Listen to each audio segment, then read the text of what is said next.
द्वारिकाधीश दुर्वासा को ब्रह्म विद्या का गुरु मानते हैं। द्वारिकाधीश दुर्वासा को ब्रह्म विद्या का गुरु मानते हैं। एक दिवस रुक्मिणी ने कहा, नाथ, दुर्वासा आपके गुरु हैं और बड़े तपस्वी भी। क्यों न हम ऐसे पवित्र ब्राह्मण को भोजन कराएं। कृष्ण, ये दूर रहें वही ठीक है, घर पर आएंगे तो गड़बड़ करेंगे। ये दूर रहें तभी ठीक है, घर पर आएंगे तो गड़बड़ करेंगे। रुक्मिणी ने अति आग्रह किया तो कृष्ण रुक्मिणी दुर्वासा को आमंत्रण देने के लिए पिंडारक तीर्थ आए। दुर्वासा ने कहा, भोजन की बात जाने दीजिए, मेरे आशीर्वाद हैं आपको। मैं क्रोधी हूँ, कहीं क्रोधवश कुछ शाप न दे दूँ।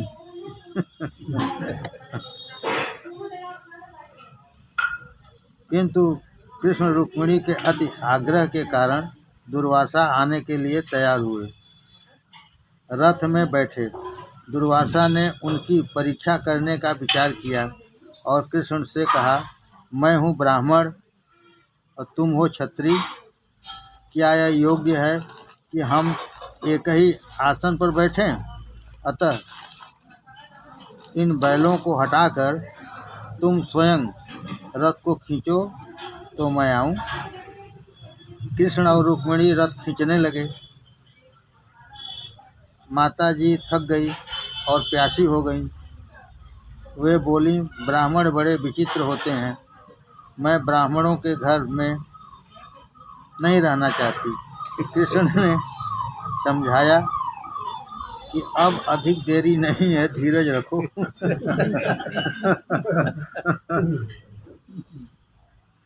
तो रुक्मिणी ने कहा, मैं धीरज नहीं रखती, मैं इस प्रदेश में नहीं रहूंगी। नहीं, इस प्रदेश को कभी न छोड़ना। यह गुजरात में हमेशा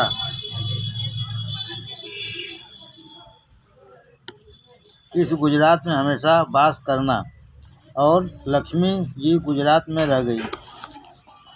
प्रभु की लीला है, दुर्वासा के हृदय में भी श्री कृष्ण हैं। रुक्मिणी जल पीने जा रही थी कि दुर्वासा समाधि में से जाग गए।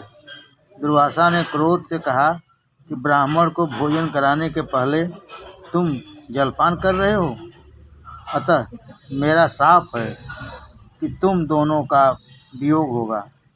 कृष्ण ने कहा कि आपका शाप सिर आँखों पर, किंतु आप मेरे घर तो चलिए।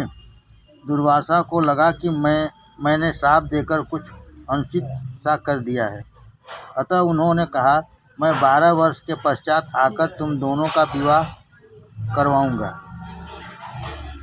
नारद जी धर्मराज से कहने लगे, ए ऋषि, तुम्हारे यहाँ कुछ खाने या लेने के लिए नहीं आए हैं, ये तो परब्रह्म परमात्मा के दर्शन करने के लिए यहाँ आए हैं। चिंतन करने पर भी उनके ध्यान में परमात्मा का स्वरूप आ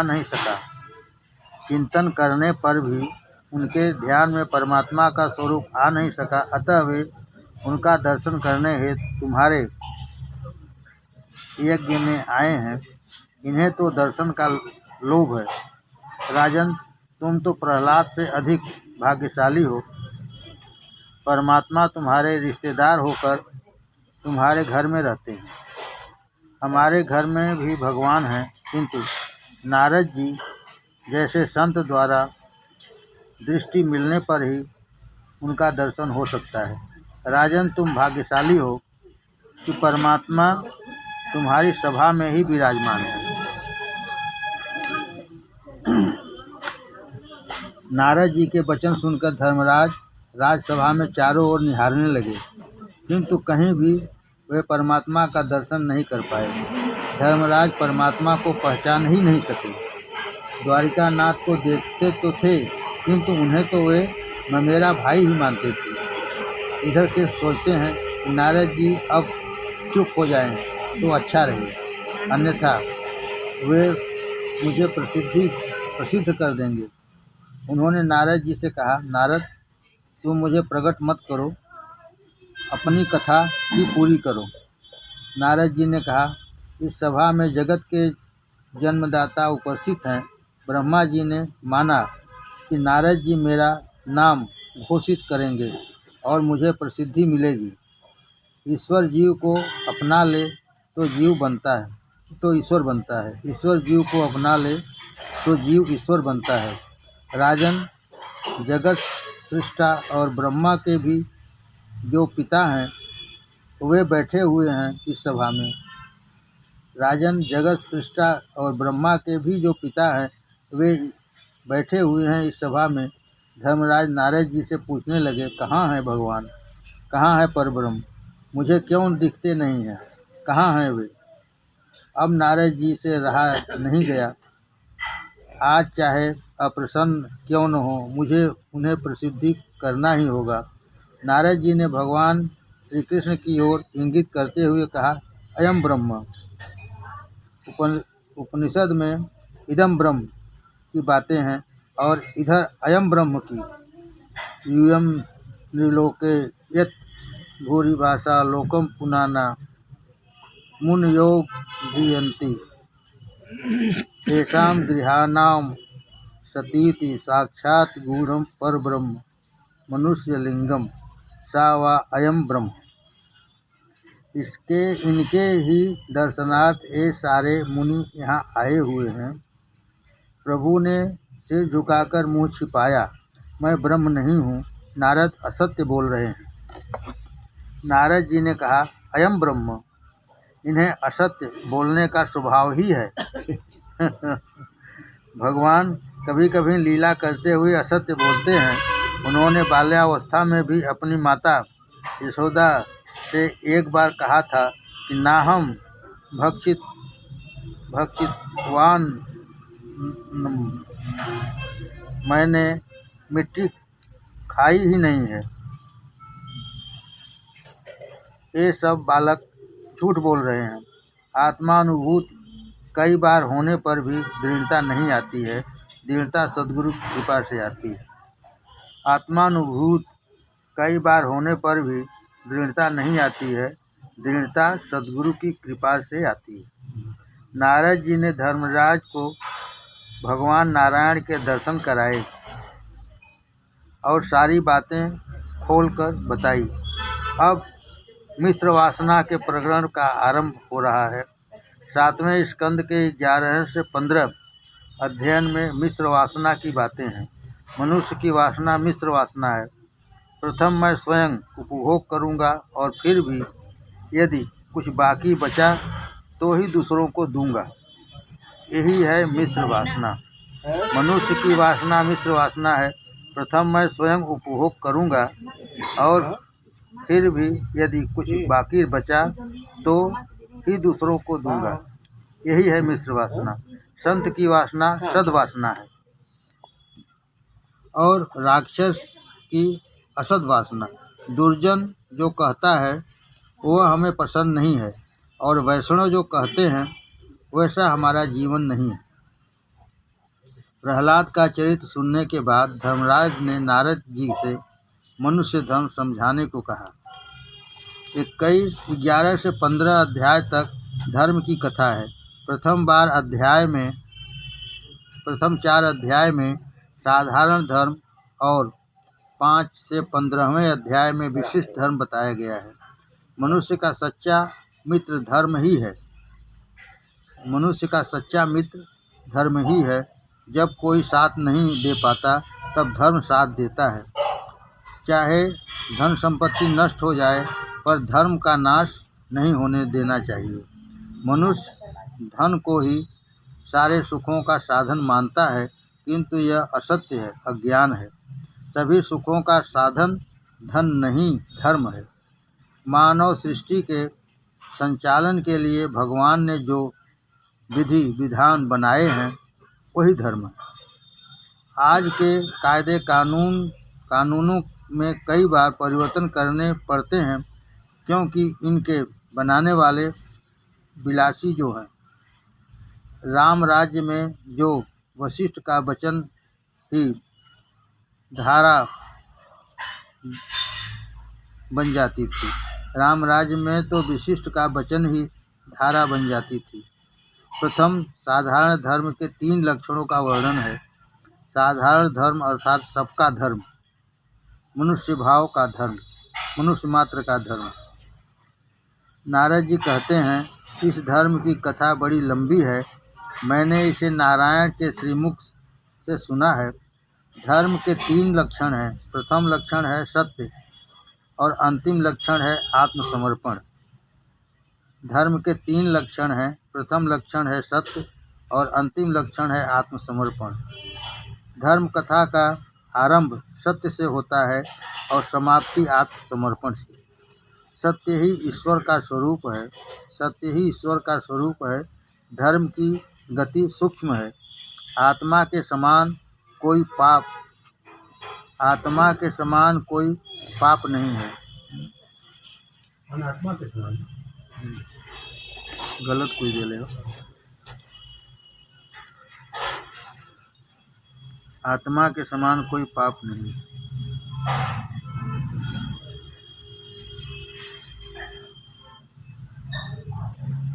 सत्य असत्य के समान हुई। सत्य ही ईश्वर का स्वरूप है। धर्म की गति सूक्ष्म है। असत्य के समान कोई पाप नहीं है। सत्य वह साधन है जिसके सहारे मनुष्य सत्यनारायण में लीन होता है। हरिश्चंद्र ने पत्नी का विक्रय करके भी सत्य का निर्वाह किया था। सत्य में अटल श्रद्धा रखो। यथार्थ का नाम सत्य है। महाभारत के अनुसार जिससे सभी का कल्याण हो सके, ऐसा विवेकपूर्ण वचन ही सत्य है। सभी का कल्याण हो सके ऐसा विवेक भरा वचन ही बोलो। सत्यम भूत हितम प्रोक्तम। श्री कृष्ण के असत्य वचन ही सत्य हैं। श्री कृष्ण के असत्य वचन भी सत्य हैं, क्योंकि वे बहुजन हिताय हैं। श्री कृष्ण के असत्य वचन भी सत्य हैं, क्योंकि वे बहुजन हिताय हैं। महाभारत के युद्ध में द्रोणाचार्य के प्रसंग में श्री कृष्ण को असत्य बोलना पड़ा था। द्रोणाचार्य भीषण युद्ध कर रहे थे। उनके हाथ में जब तक शस्त्र था तब तक उन्हें मार पाना असंभव था। क्या किया जाए? अश्वत्थामा नामक हाथी को मार कर द्रोण से कहा गया कि उनका पुत्र अश्वत्थामा मर गया है। द्रोणाचार्य ने यह बात झूठी मानी। उन्होंने सोचा कि श्री कृष्ण जैसे भी असत्य बोल सकते हैं, किंतु धर्मराज कभी असत्य नहीं बोलते। मैं उनसे ही पूछ लूं। उन्होंने युधिष्ठिर के पास जाकर कहा, यदि मेरा पुत्र ही मरा है तो मुझे शस्त्र त्याग करना पड़ेगा। क्या सचमुच मेरा पुत्र मारा गया है? श्री कृष्ण ने युधिष्ठिर से कहा कि बोल देना, अश्वत्थामा हतः। सत्यम वद का नियम मैंने बनाया है, अतः इसमें परिवर्तन करने का मुझे अधिकार है। सत्य वही है कि जिसे विवेक से बोलने से सभी का कल्याण होता है। द्रोणाचार्य के शस्त्र त्याग से कौरवों की पराजय होगी और पांडवों को राज्य मिलेगा। दुर्योधन की हत्या से पाप अधिक नहीं होगा, अपितु इससे स्वयं दुर्योधन का कल्याण ही होगा। दुर्योधन की हत्या से पाप अधिक नहीं होगा, अपितु इससे स्वयं दुर्योधन का कल्याण ही होगा। कोई प्रश्न करेगा कि सभी का तो कल्याण होता है, किंतु द्रोणाचार्य को क्या लाभ होता? द्रोणाचार्य देव संपन्न ब्राह्मण हैं। ब्राह्मण को युद्ध करने का अधिकार नहीं है। यदि उसे कभी युद्ध करना भी पड़े तो मात्र धर्म की रक्षा के हेतु ही करना चाहिए। ब्राह्मण होते हुए भी द्रोणाचार्य युद्ध करते हैं, अतः उनके शस्त्र त्याग से उनका ही कल्याण होगा। मैं द्रोणाचार्य को नरसंहार के पाप कर्म से रोकना चाहता हूँ, अतः मेरी यह आज्ञा है। धर्मराज ने द्रोणाचार्य को सुनाया अश्वस्थामा हतः, किंतु दबे ओठों से आगे बोले, नरो वा कुंजरो वा। धर्मराज के शब्द सुनकर द्रोणाचार्य ने शस्त्रों का त्याग किया। श्री कृष्ण ने धृष्टद्युम्न को आज्ञा दी कि द्रोणाचार्य का सिर उड़ा दो। उनकी मृत्यु हुई और सभी का कल्याण हुआ। दया भाव धर्म का द्वितीय लक्षण है। जहाँ तक हो सके दूसरों का भला करो। हर रोज़ सोचो, क्या मैंने आज किसी का कुछ काम किया है? क्या मैंने परमात्मा को पसंद आए ऐसा कोई काम किया है? तुलसीदास जी ने भी कहा है, तुलसी दया न छोड़िए जब लग घट में प्राण। जो साधक इसी जन्म में ईश्वर का साक्षात्कार करना चाहता है, उसे सोच समझकर विवेकपूर्ण दया करनी चाहिए। कभी कभी दया भाव भजन में विक्षेप करता है, कभी कभी दया भाव भजन में विक्षेप करता है। तीसरी बात है पवित्रता की। पवित्र सभी का धर्म है। आजकल लोग शरीर को बहुत शुद्ध करते हैं, किंतु मन को शुद्ध नहीं कर रखते। मन शुद्धि चित्त शुद्धि आवश्यक है। मन मृत्यु के बाद भी साथ साथ जाएगा। मन के अलावा और कुछ साथ नहीं जाएगा, अतः इसे पवित्र रखना आवश्यक है। शरीर की अपेक्षा पाप तो मन से अधिक होते हैं। जो मन से पाप करता है उसका मन ईश्वर के ध्यान में स्थिर नहीं हो पाता। जो मन से पाप करता है उसका मन ईश्वर के ध्यान में स्थिर नहीं हो पाता। व्यवहार से आत्मा इतनी घुल मिल जाती है कि मन के पाप का उसे ध्यान तक नहीं रहता। व्यवहार में आत्मा इतनी घुल मिल जाती है कि मन के पाप का उसे ध्यान तक नहीं रहता। चौथा धर्म है तपश्चर्या। विचार, वाणी और वर्तन को शुद्ध रखना ही तपश्चर्या है। विचार, वाणी और वर्तन को शुद्ध रखना ही तपश्चर्या है। पांचवा धर्म है तितिक्षा। भगवत कृपा से जो भी दुख मिले उसे सहन कर लो। भगवत कृपा से जो भी दुख मिले उसे सहन कर लो। शत्रु के प्रति भी सद्भाव बनाए रखो, तभी परमात्मा आपके पक्ष में रहेंगे और आपके शत्रु को दंड देंगे। एक महात्मा जब करते हुए जा रहे थे, रास्ते में किसी धोबी ने सुखाने के लिए कपड़े फैलाए हुए थे।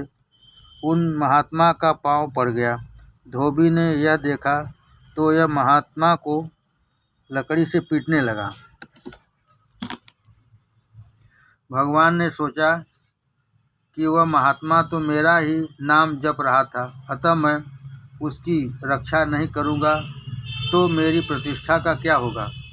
महात्मा की रक्षा के लिए वे वैकुंठ से धरती पर उतर आए।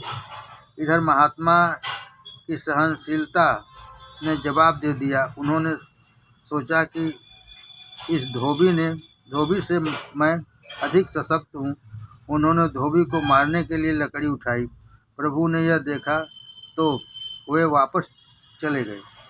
भगवान तुरंत वापस जा पहुँचे तो लक्ष्मी जी ने कारण पूछा। भगवान ने कहा, अब वो वहाँ महात्मा नहीं है, दो धोबी लड़ रहे हैं। महात्मा ने सहनशीलता का त्याग करके उस धोबी का शाही आचरण किया है। अब मुझे वहाँ करना ही क्या था। मनुष्य अपमान के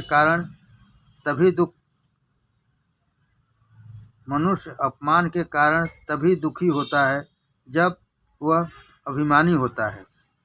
जीव दीन होकर ईश्वर के चरण में आश्रय ग्रहण करे तो उस पर अपमान का कोई असर नहीं होता। सहन शक्ति ही तितिक्षा है। छठवां अहिंसा। मन, वचन और काया से किसी को दुखी न करना ही अहिंसा है। संत वही है जिसके संग में आने वाले का स्वभाव बदल जाए, सुधर जाए। ऋषियों के आश्रम में हिंसक पशु भी शांत हो जाते थे। ब्रह्मचर्य, शारीरिक ब्रह्मचर्य पालन तो कई लोग करते हैं, किंतु आँख और मन से ब्रह्मचर्य का पालन करने वाले बहुत कम होते हैं। किसी स्त्री या पुरुष का चिंतन करना भी ब्रह्मचर्य का भंग ही है। काम भाव के गीत का श्रवण भी ब्रह्मचर्य भंग ही है। ब्रह्मचर्य तो मन को स्थिर करने का साधन है।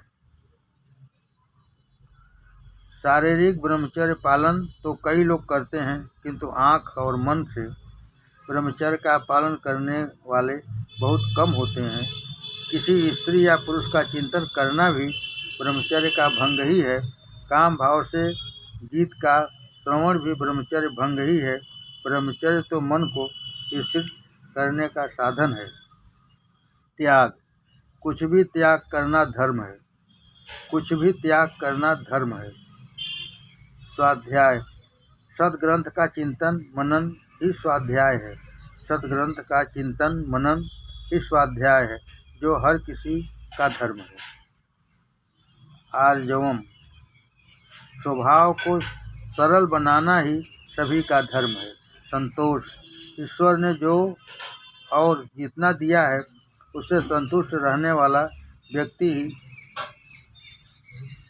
श्रीमंत है और असंतुष्ट रहने वाला दरिद्र है। एक भिखमंगे को रास्ते में एक रत्न खचित अंगूठी मिली। उससे सोचा कि मुझसे भी जो व्यक्ति गरीब होगा उसे मैं यह अंगूठी दे दूंगा। चलते चलते एक स्थान पर उसने देखा कि एक 5 बंगलों का मालिक सेठ छठा बंगला बनवा रहा है और मजदूरों के साथ मजदूरी के पैसों की बात पर झगड़ा कर रहा है। काम पूरा लेता है पर पूरा दाम नहीं देता है। उस भिखमंगे ने उस सेठ को अंगूठी दे दी तो सेठ कहने लगा, मेरे पास तो बहुत कुछ है, मैं भिखमंगा नहीं हूँ, यह अंगूठी मुझे क्यों दे रहा है तू? तो उस भिखमंगे ने कहा, यदि आपके पास बहुत कुछ है तो फिर मजदूरों से झगड़ा क्यों करते हैं? लोग क्यों करते हैं? आप संतोषी नहीं हैं, अतः भिखमंगे ही हैं। तुम भी तो सोचो कि सच्चा भिखमंगा कौन था और सच्चा सेठ कौन था।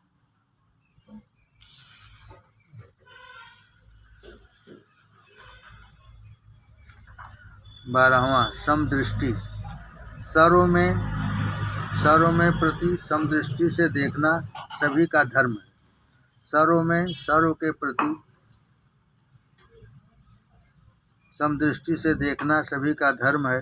कोई कारण वसात व्यवहारिक विषमता चाहे करनी पड़े, किंतु भावात्मक विषमता कभी न होनी चाहिए। 13वां, मौन, बिना कारण व्यर्थ कुछ भी न बोलना ही मौन है और यह भी सभी का धर्म है।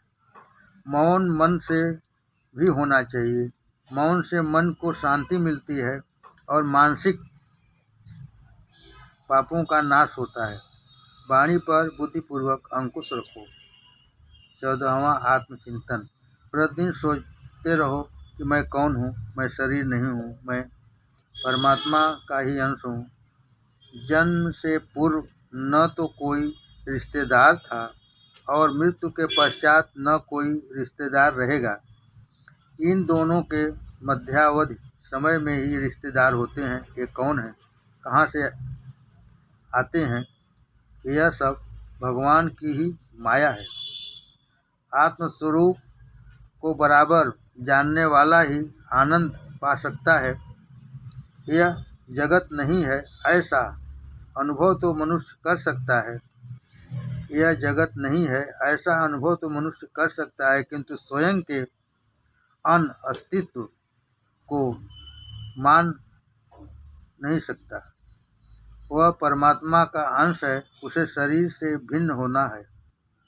दृश्य में से दृष्टि को हटाकर सभी के साक्षी स्वरूप दृष्टा में मन स्थिर करोगे तो सच्चा आनंद मिलेगा। आत्मा अनात्मा विवेक भी सभी का धर्म है। आत्मा अनात्मा विवेक भी सभी का धर्म है। जगत अपूर्ण है, आत्मा परिपूर्ण। मनुष्य जब तक अपने स्वरूप को स्वयं देख नहीं पाता है तब तक उसे आनंद नहीं मिल पाता। देव की वाणी अति गूढ़ है। देव की वाणी अति गूढ़ है। एक सेठ ने अपनी बही में लिखा था कि गंगा जमुना के मध्य में मैंने लाख रुपए रख छोड़े हैं। जब उनके पुत्र दरिद्र हो गए तो उन्होंने पुरानी बही पढ़ते पढ़ते यह बात भी देखी, किंतु वे इसका अर्थ नहीं जान सके। एक बार उनके पिता के पुराने मुनीम कहीं से आए तो उनसे उस बही की बातों का अर्थ पूछा गया तो उन्होंने कहा, तुम्हारी 2 गायें हैं, यमुना और गंगा। ये जिस स्थान पर बांधी जाती हैं वहीं ये रुपए गाड़ कर रखे गए हैं। इस दृष्टांत का आध्यात्मिक अर्थ हमें देखना है। गंगा और जमुना हमारी इंगला और पिंगला नाड़ियाँ हैं। इन 2 नाड़ियों के बीच होती है सुषुम्ना नाड़ी।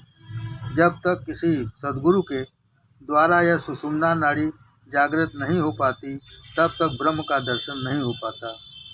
ज्ञानी जन ललाट में ब्रह्म का दर्शन करते हैं तो वैष्णव जन हृदय सिंहासन पर चतुर्भुज नारायण का दर्शन करते हैं।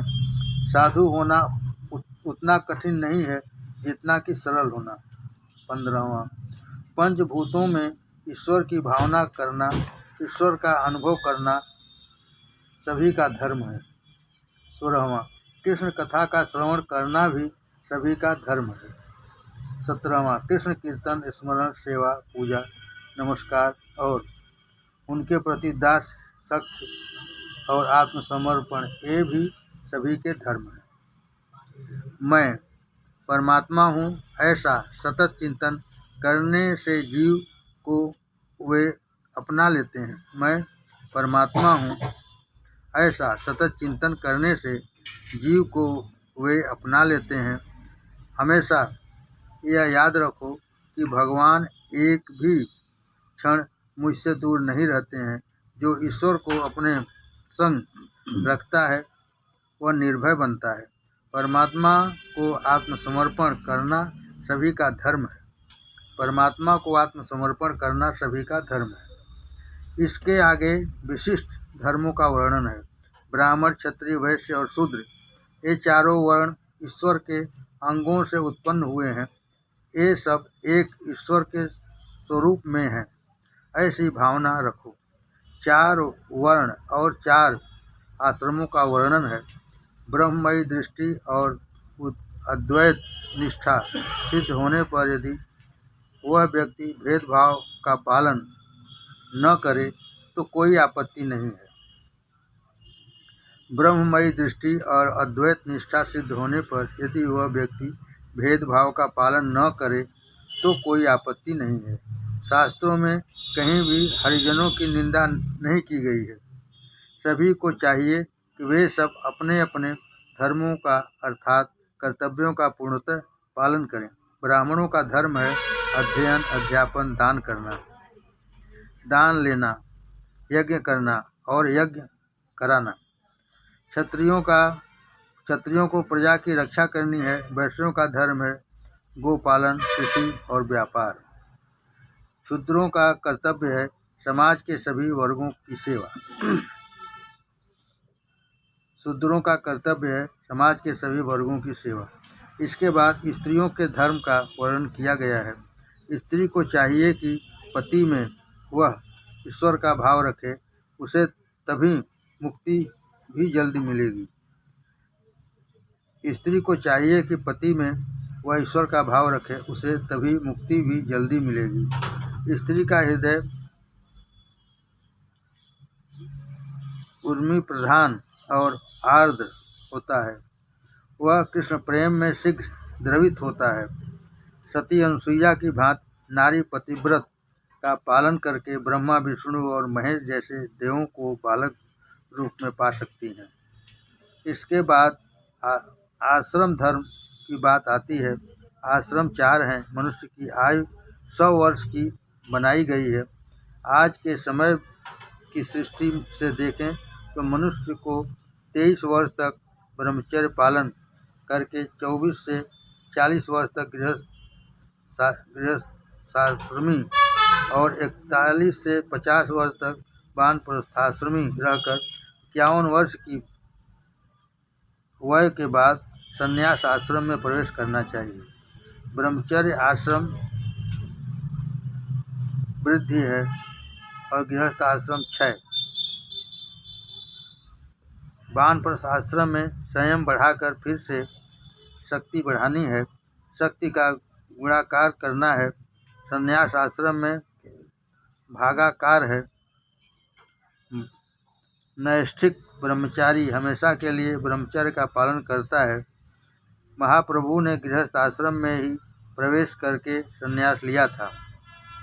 वर्णाश्रम की रचना क्रमशः धीरे धीरे जीव को ईश्वर के निकट ले जाने का सोपान है। ब्रह्मचारी को चाहिए कि वह सदा मित भोजी रहे। अधिक भोजन करने वाला ब्रह्मचर्य का पालन नहीं कर सकता। उसका आहार अति सात्विक होना चाहिए। उसे इंद्रियों का बिल्कुल विश्वास न करना चाहिए।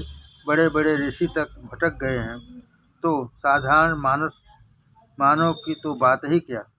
भागवत में भी कहा है कि जो ब्रह्मचर्य का पालन करना चाहता है उसे शरीर नारी का सहवास छोड़ना चाहिए।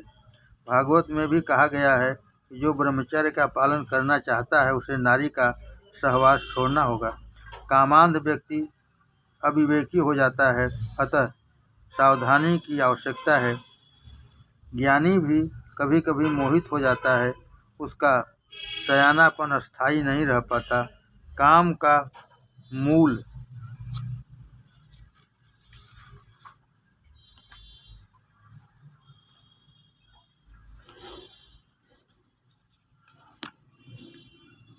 संकल्प है। लौकिक कामना से काम बढ़ता है और अलौकिक कामना से काम कम होता है।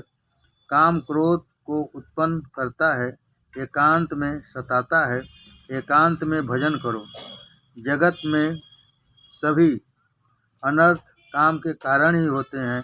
काम यदि मर जाए तो समझो कि कन्हैया दूर नहीं है। जगत को देखने की दृष्टि बदल जाए तो काम का भी नाश होगा। एकांत में भजन करो। जगत में सभी अनर्थ काम के कारण ही होते हैं।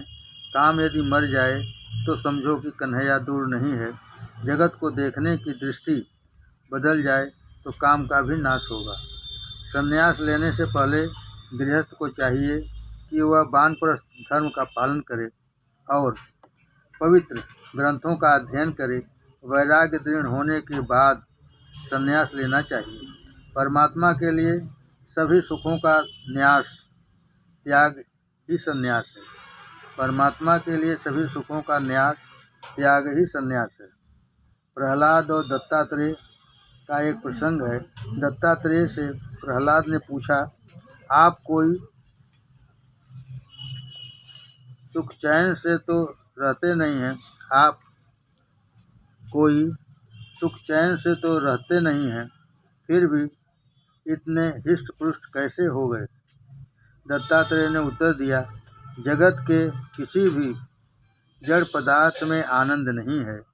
जगत के किसी भी जड़ पदार्थ में आनंद नहीं है। सुख की इच्छा ही दुख है। सुख की इच्छा ही दुख है। मुझ में समाहित आत्मानंद का भी मैं उपयोग करता हूँ। मैं अपना आनंद अपने आत्मस्वरूप में से ही प्राप्त कर लेता हूँ। प्रारब्ध को भुगत कर पूरा करता हूँ। मेरी आत्मनिष्ठा दृढ़ है। मेरे 2 गुरु हैं। मेरा पहला गुरु है मधुमक्षिका। मधुमक्खी की भांति लोग भी बहुत कुछ कष्ट झेलकर धन तो एकत्रित करते हैं, किंतु मधुमक्खी के शहद की भांति उस धन का उपभोग तो कोई और ही करता है। मेरा पहला गुरु मधुमक्खी की भांति लोग भी बहुत कुछ कष्ट झेलकर धन तो एकत्रित करते हैं, किंतु मधुमक्खी के शहद की भांति उस धन का उपयोग तो कोई और ही करता है। मेरा दूसरा गुरु है अजगर। उसी की भांति मैं निश्चेष्ट पड़ा रहता हूँ और प्रारब्ध योग से जो भी मिल जाए उससे संतुष्ट रहता हूँ। इन दो गुरुओं से मैंने वैराग्य और संतोष का नियम प्राप्त किया है।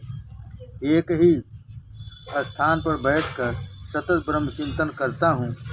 जिससे मन में विक्षेप आए ऐसे व्यवहार से मैं दूर ही रहता हूँ और ओमकार का सतत जप करता हूँ।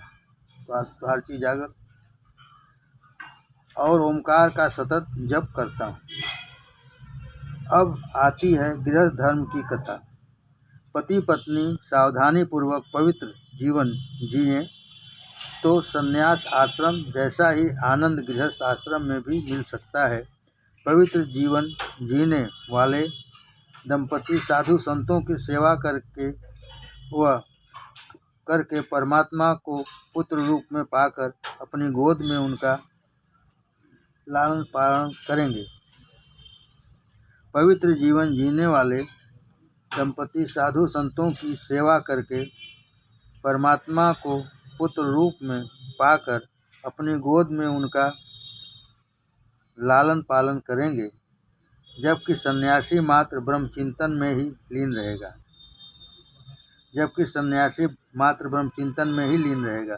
गृहस्थ अवस्था में यह ध्यान में रखना चाहिए कि पत्नी काम भोग का नहीं, धर्म का साधन है। पत्नी तो गृहस्थाश्रम की सहायिका है। पत्नी संग सत्संग बने तभी गृहस्थ आश्रम दिव्यता धारण करता है। गृहस्थ को धर्म ही बनाए रखता है। सन्यासी ही गृहस्थ के आंगन में आता है, अतः गृहस्थ आश्रम श्रेष्ठ है। गृहस्थ को धर्म ही बनाए रखता है, सन्यासी ही गृहस्थ के आश्रम में आता है, अतः गृहस्थ आश्रम श्रेष्ठ है। पति और पत्नी दोनों सुपात्र हों तो धर्म पालन हो सकेगा। गृहस्थ आश्रम सर्वश्रेष्ठ है। गृहस्थ को सावधान रहना चाहिए कि कहीं उससे पापाचार न हो जाए। उसे अंदर से अनासक्त रहकर बाहर के सभी से प्रेम करना चाहिए। जो पात्र में थाली में है वह सभी कुछ अपना नहीं है, किंतु जितना पेट में समा सकता है वही अपना है, और पेट में जो गया है उसमें से जितना पच सकता है उतना ही अपना है। गृहस्थ आश्रमी को न तो अधिक कठोर होना चाहिए और न अधिक सरल। स्त्री से अधिक ममता न रखे। स्त्री के अधीन रहना अयोग्य है। जो स्त्री के आवश्यकता से अधिक अधीन रहता है उसे देखना भी पाप है। जो स्त्री के आवश्यकता से अधिक अधीन रहता है उसे देखना भी पाप है। एक राजा था जो पशु पक्षी की भाषा भी जानता था। एक बार राजा रानी भोजन कर रहे थे तो एक चींटी ने भोजन का एक दाना रानी की थाली में से उठाकर राजा की थाली में रख दिया। यह देखकर एक दूसरी चींटी ने उस चींटी से कहा, यह अधर्म है। स्त्री का उच्छिष्ट अन्न पुरुष को खिलाना अविवेक है। इन दो चींटियों की बात सुनकर राजा को हंसी आ गई। रानी ने हंसने का कारण पूछा तो राजा ने कहा, छोड़ो इस बात को, सुनोगी तो अनर्थ होगा।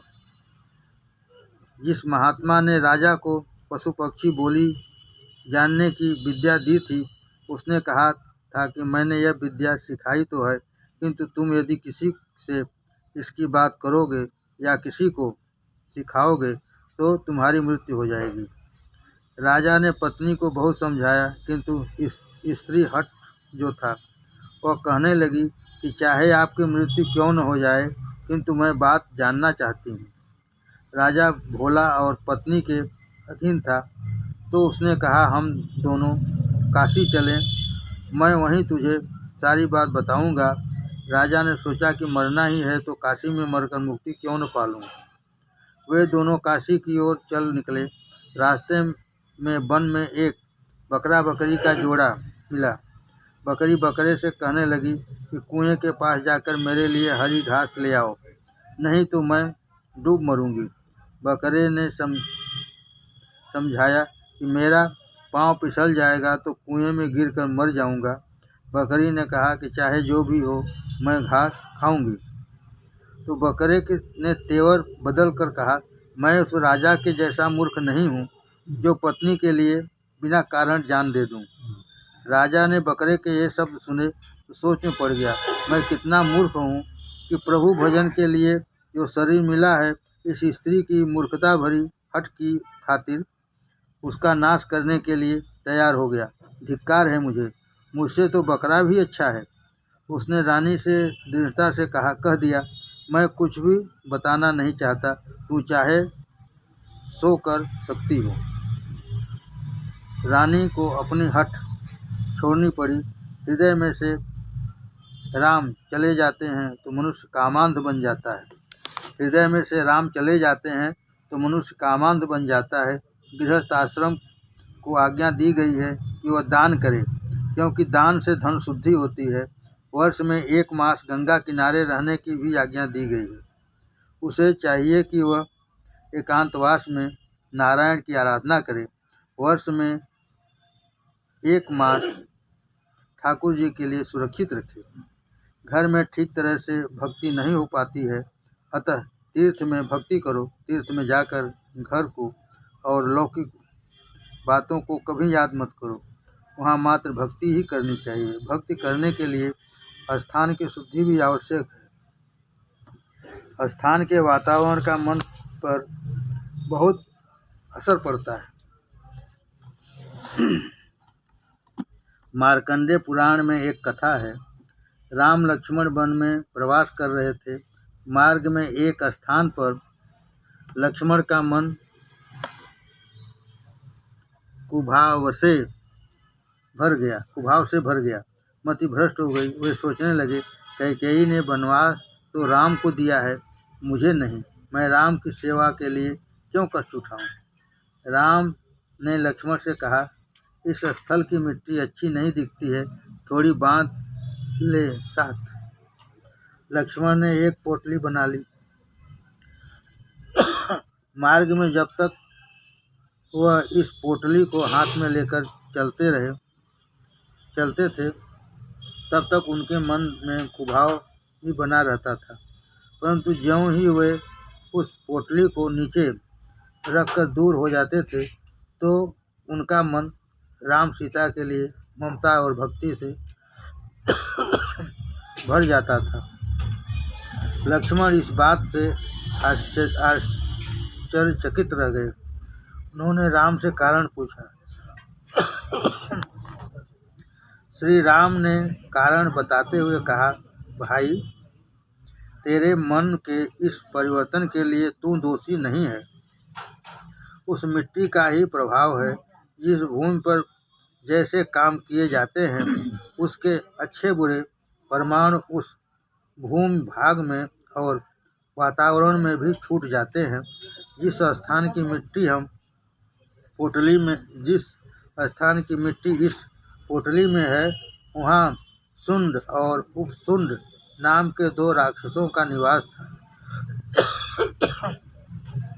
उन्होंने कभी तपश्चर्या करके ब्रह्मा को प्रसन्न करके अमरता का वर मांगा। ब्रह्मा ने उनकी मांग तो पूरी करनी चाहिए, किंतु कुछ नियंत्रण के साथ। उन दोनों भाइयों के बीच बड़ा प्रेम था, अतः उन्होंने कहा कि हमारी मृत्यु केवल आपसी विग्रह से ही हो। ब्रह्मा ने वर दे दिया। इन दोनों ने सोचा कि तुम कभी आपस में झगड़ने वाले तो है नहीं, हम दोनों ने सोचा कि हम कभी आपस में झगड़ने वाले तो हैं नहीं, अतः अब हम तो मरेंगे ही नहीं।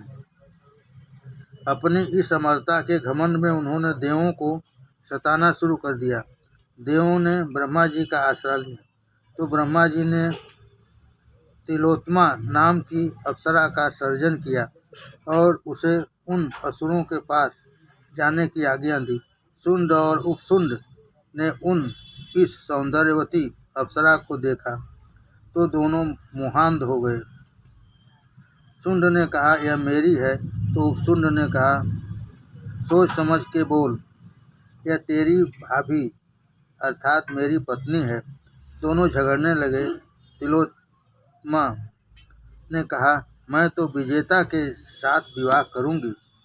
तो उन दोनों भाइयों ने विजेता बनने के लिए ऐसा घोर युद्ध किया कि दोनों मर गए।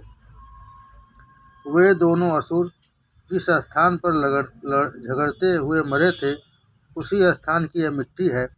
अतः इस मिट्टी में भी द्वेष, तिरस्कार और वैर के संस्कारों का सिंचन हो गया है। जिस भूमि पर जैसे कर्म किए जाते हैं, वैसे ही संस्कार व भूमि भी प्राप्त कर लेती है। घर को गृहस्थ सदा पवित्र रखे। लोग माथे रान सैर करने के लिए जाते हैं, किंतु यह नहीं सोचते कि अपने माथे पर रान माने ऋण कितना बढ़ गया है। माथे रान जाने के बदले जहाँ परमात्मा ने लीला की हो, वैसे भगवत धाम में रहकर सत्कर्म करो। गृहस्थ और पितृश्राद्ध भी करना चाहिए। गृहस्थ को पितृश्राद्ध भी करना चाहिए। दशरथ के श्राद्ध के प्रसंग पर सीता जब वशिष्ठ को भोजन परोस रही थी, तो उसे वशिष्ठ में दशरथ के दर्शन हुए थे। पवित्र ब्राह्मण के माध्यम से पितर घर पर आते हैं। पवित्र ब्राह्मण के हाथ श्राद्ध कराए जाए। काम का मूल है संकल्प, अतः संकल्प का त्याग करके काम को जीतना चाहिए। मन में सुख का संकल्प ही नहीं आना चाहिए। मन में सुख का संकल्प ही नहीं आना चाहिए। संकल्प ही दुख का कारण है। काम की इच्छा अपूर्ण रहने पर क्रोध उत्पन्न होता है। कामनाओं का त्याग ही क्रोध को जीतने का उपाय है। क्रोध दुखदाता है। क्रोध पर ही क्रोधित होने का निश्चय करो। क्रोध पर ही क्रोधित होने का निश्चय करो। संसारी लोग जिसे अनर्थ मानते हैं, वही अनर्थ है, ऐसा समझो और लोभ को जीतो। तात्विक विचार से भय को जीतना चाहिए। अध्यात्म विद्या से शोक और मोह पर, संतों की उपासना के दंभ पर, मौन द्वारा योग के विघ्नों पर और शरीर प्राण आदि को निश्चेष्ट करके हिंसा पर विजय प्राप्त करनी चाहिए।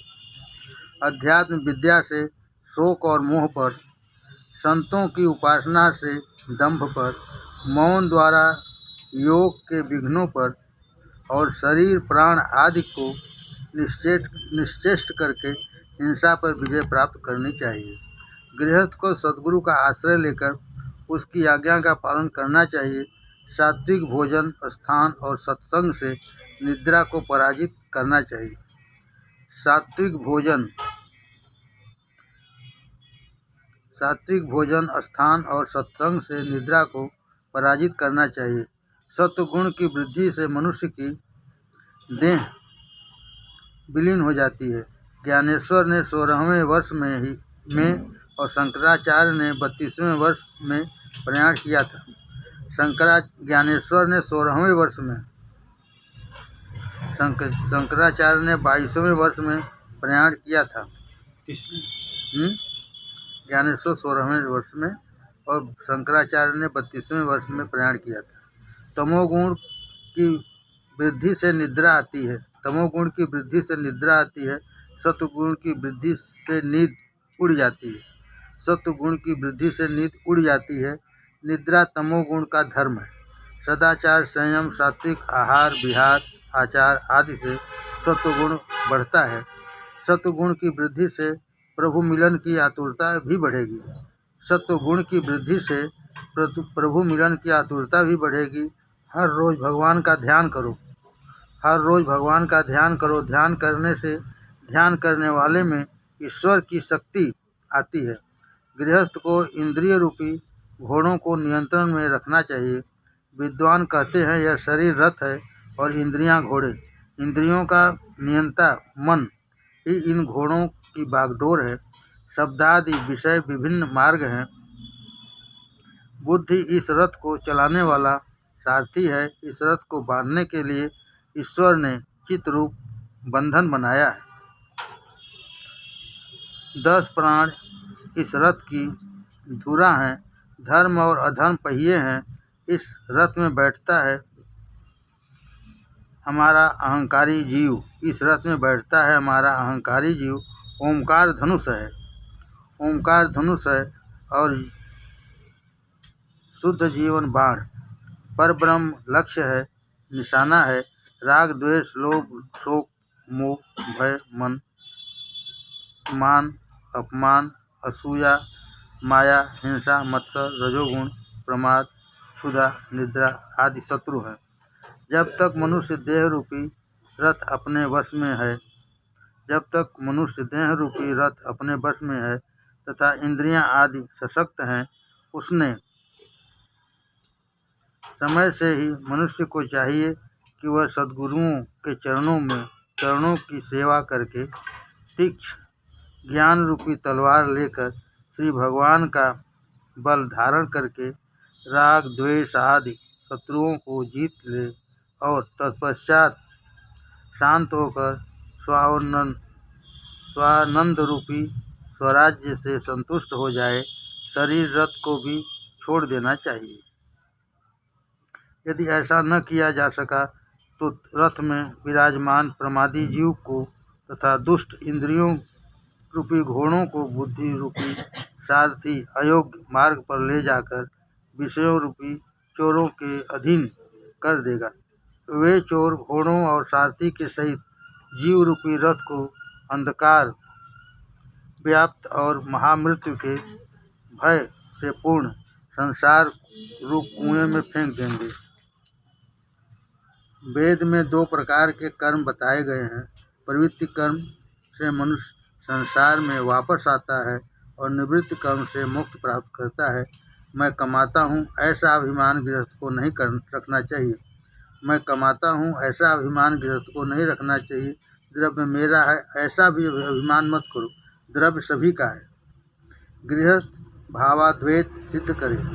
पत्नी पत्नी सत्संग करे। एकांत में बैठकर हरि कीर्तन करो। कीर्तन से कलि के दोषों का विनाश होता है। धर्म से अर्थ का उपार्जन करो। धर्म से अर्थ का उपार्जन करो। मौज मजे में सभी रहते हैं और दंड अकेले जीवात्मा को भोगना पड़ता है। मौज मजे में सभी साथ रहते हैं और दंड अकेले जीवात्मा को भोगना पड़ता है। अनेक गृहस्थ संसार पार कर गए हैं। बड़े बड़े ऋषि जो ईश्वर को देखने के लिए तरसते हैं वे आपके घर में रहते हैं। बड़े बड़े ऋषि जो ईश्वर को देखने के लिए तरसते हैं वे आपके घर में रहते हैं। इस प्रकार नारद ने धर्मराज को उपदेश दिया। अंत में इस प्रकरण की समाप्ति में धर्मराज ने नारद जी की पूजा की। हरे राम राम राम हरे हरे, हरे कृष्ण कृष्ण कृष्ण हरे।